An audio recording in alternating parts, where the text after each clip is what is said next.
Hello friends, welcome on my YouTube channel Nursing Guide and today our topic is incontinence of urine.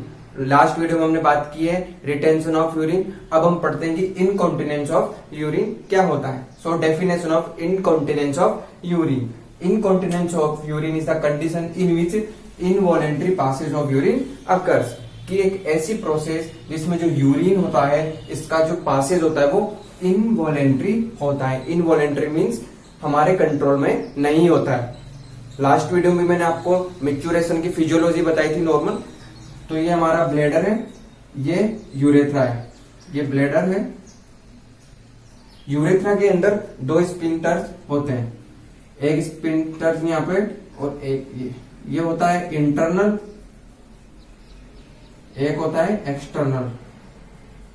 जो internal होता है वो involuntary होता है, लेकिन जो एक्सटर्नल होता है वो वॉलेंट्री होता है, मीन्स हमारे कंट्रोल के अंदर होता है। लेकिन इस कंडीशन के अंदर इनकॉन्टिनेंस ऑफ यूरिन के अंदर ये जो एक्सटर्नल वाला जो स्फिंक्टर्स होता है ये भी इनवॉलेंट्री हो जाता है, यानी हमारे कंट्रोल में नहीं रहता, जिस कारण जो यूरिन होता है उसका पास आउट हो जाता है, वॉर्ड आउट हो जाता है। इसकी दूसरी डेफिनेशन की बात करते हैं, inability of the urinary sphincters to control the passage of urine from bladder. कि एक ऐसी इनएबिलिटी हो जाती है जो यूरिनरी स्फिंक्टर्स होते हैं कि control the passage of urine from bladder, कि जो ब्लैडर के अंदर जो यूरिन के पासेज को कंट्रोल करती है वो एबिलिटी में नहीं रहती है, जिसके कारण जो यूरिन का इनकॉन्टिनेंस हो जाता है। अदर नेम इसका बोलते हैं वो होता है ड्रिबलिंग ऑफ यूरिन। तो ये था हमारा definition of incontinence of urine. अब बात करते हैं फ्रेंड्स टाइप ऑफ इनकॉन्टिनेंस की। इनकॉन्टिनेंस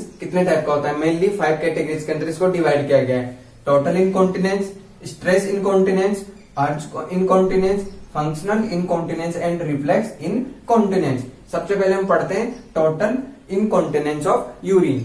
तो total incontinence of urine is the process in which continue involuntary passage of urine occur. एक ऐसी कंडीशन जिसके अंदर जो यूरिन का पासेज होता है वो कॉन्टिन्यूसली होता है, और वो पासेज कौन सा होता है? इनवॉलेंटरी, यानी हमारे अंडर कंट्रोल नहीं होता है और ये पासेज कंटिन्यू बना रहता है। तो इस प्रोसेस को बोलते हैं total incontinence of urine. Now stress incontinence of urine means involuntary passage of urine due to increase pressure. जो यूरिन का पासेज होता है वो इनवॉलेंटरी पासेज होता है, मतलब हमारे कंट्रोल में ये भी नहीं होता।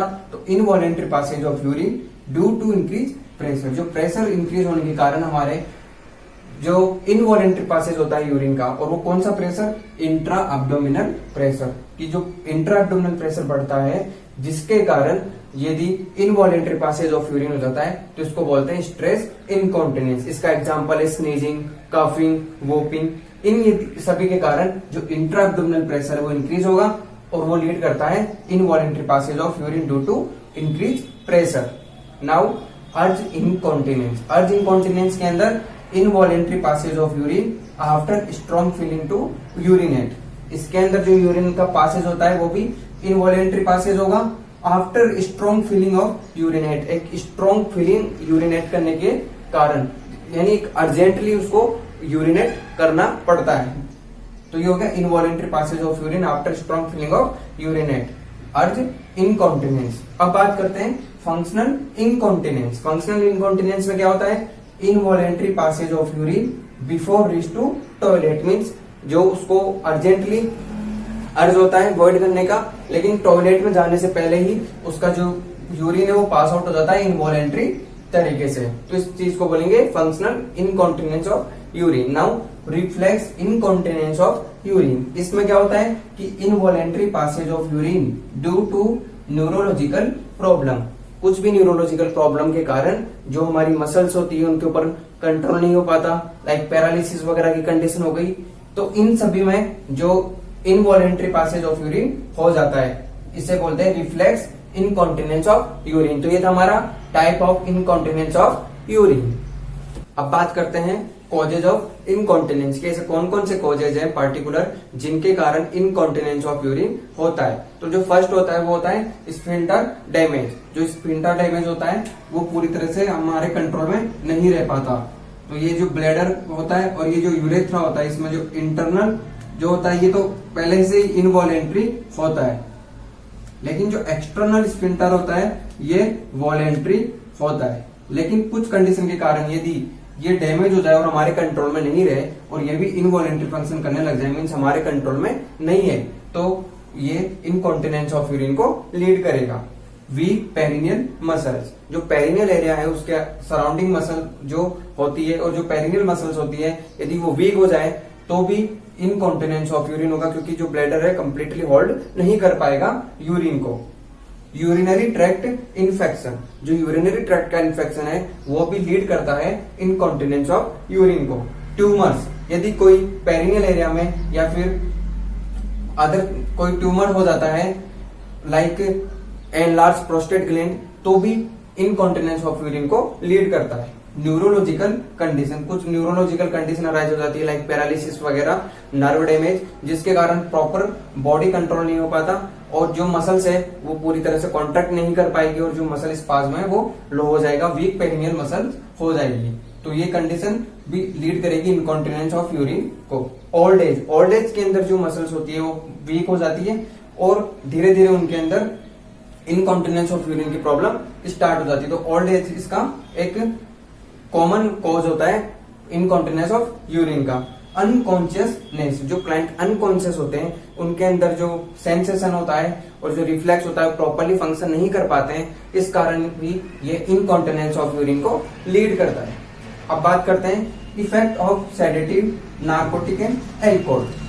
यदि किसी ने एल्कोहल, सेडेटिव या नार्कोटिक्स का यूज किया है इसके कारण, और यदि ज्यादा यूज किया है, तो इन सभी के कारण जो इनकॉन्टिनेंस ऑफ यूरिन होगा, क्योंकि ये डिक्रीज सेंस टू वर्ड, जो हमारा सेंस टू वर्ड होता है, वर्ड करने की जो हमारा सेंस होता है उसको डिक्रीज कर देते हैं। इस कारण जो पेशेंट होता है वो प्रॉपरली जो वर्ड आउट नहीं कर पाता और इनकॉन्टिनेंस ऑफ यूरिन को लीड करता है। तो ये हमारे causes of incontinence of urine. Now prevention and treatment of incontinence of urine. सबसे पहले हम कुछ ऐसे नर्सिंग मेजर्स की बात करेंगे, क्योंकि इसका पहले प्रिवेंशन हम इजीली कर सकते हैं, कोई मेजर प्रॉब्लम नहीं है कि सिम्टम की तरह कुछ टाइम के लिए रह सकती है और कुछ पेशेंट होते हैं उनके अंदर थोड़ा लॉन्ग ड्यूरेशन के लिए रह सकता है। तो हमें पहले एक नेचुरल वेज अप्लाई करने और एक नर्सिंग इंटरवेंशन अप्लाई करने हैं। यदि ये फेल हो जाते हैं तो हम आगे ट्रीटमेंट करते हैं। सबसे पहले जो है कि establish a regular wording schedule, एक रेगुलर आपको स्केड्यूल बनाना है वॉइड करने का। आप चाहे वो एवरी 2 आवर्स कर सकते हैं या every 3 hours, whether you are feeling to urge और नॉट, लेकिन आपको एक स्केड्यूल बनाना है। नाउ इंक्रीज फिजिकल एक्टिविटी, जो फिजिकल एक्टिविटी हम जितनी ज्यादा इंक्रीज करेंगे उसके कारण जो मसल टोन होती है वो उतनी इंक्रीज होगी, और यदि मसल टोन इंक्रीज होती है तो जो हमारी ब्लैडर का होल्ड करने की कैपेसिटी वो भी इंप्रूव होगी, जिसके कारण इनकॉन्टिनेंस ऑफ यूरिन से प्रिवेंट किया जा सकता है। पेरिनियल एक्सरसाइज, पेरिनियल एक्सरसाइज में भी यही बात होती है, कीगल एक्सरसाइज होती है इसका दूसरा नाम, कि फिजिकल एक्टिविटी करेंगे या फिर एक्सरसाइजेस करेंगे तो जो हमारे जो मसल टोन है वो इंप्रूव होगा, जिससे जो होल्डिंग कैपेसिटी है वो इंक्रीज हो जाएगी। Arrange a bedpan and urinal within easy reach of the patient, जो पेशेंट है उसकी इजी रीच यानी आसपास में या फिर आसानी से जहां वो पहुंच सके वहां पे बेडपान और यूरिनल्स को अरेंज करना है ताकि उसको ज्यादा दूर नहीं जाना पड़े। स्किन केयर, जो इनकॉन्टिनेंस ऑफ यूरिन, इसके अंदर जो मेजर प्रॉब्लम आती है वो अल्सर्स वगैरह की आती है, यूरिनरी ट्रैक्ट इन्फेक्शन भी हो सकता है क्योंकि इसके अंदर ड्रिबलिंग ऑफ यूरिन होता है। तो जो स्किन केयर है वो एक मेन इसका ट्रीटमेंट होता है। इसके अंदर आपको स्किन केयर करनी है, इसका प्रिवेंटिव ट्रीटमेंट है एक तरह से स्किन केयर, आपको स्किन केयर करनी है, जो मॉइस्चर वगैरह है उसका ध्यान रखना है और प्रॉपर स्किन केयर पर ध्यान देना है। यदि ये सभी मेजर्स फेल हो जाते हैं, ये जो जितने भी नर्सिंग इंटरवेंशन है फेल हो जाते हैं और जो इनकॉन्टिनेंस यूरिन है वो अभी भी है, तो आपको मेल एक्सटर्नल कैथेटराइजेशन करना है। ये सबसे इसके लास्ट का इंटरवेंशन है। यदि ये सब फेल होते हैं तो आपको फिर मेल एक्सटर्नल कैथेटराइजेशन करना पड़ेगा, और यदि ये प्रॉब्लम कोई एनाटॉमिक या physiological changes like urinary tract infection के कारण हो रही है तो आप उस जो प्रॉब्लम है उसको भी सॉल्व कीजिए। कोई एनाटॉमिक प्रॉब्लम के कारण हो रहा है, कुछ स्ट्रक्चर के कारण हो रहा है, तो उस प्रॉब्लम को भी सही किया जाता है। तो ये लास्ट में होता है correction of the anatomic problem. तो ये था इसका prevention and treatment of incontinence of urine. Establish a regular wording schedule, increase physical activity, to increase the muscle tone that increase the holding capacity of the bladder. Perineal exercise. Arrange a bedpan and urinal with easy reach of the patient. Skin care. Male external catheterization. Correction of the anatomic problem. तो इसी के साथ हमारा जो आज का topic है incontinence of urine ये कंप्लीट होता है। यदि आपको हमारा वीडियो अच्छा लगा तो लाइक कीजिए, कमेंट कीजिए और आपके जो भी सजेशन है वो हमें सजेस्ट कीजिए। Thank you.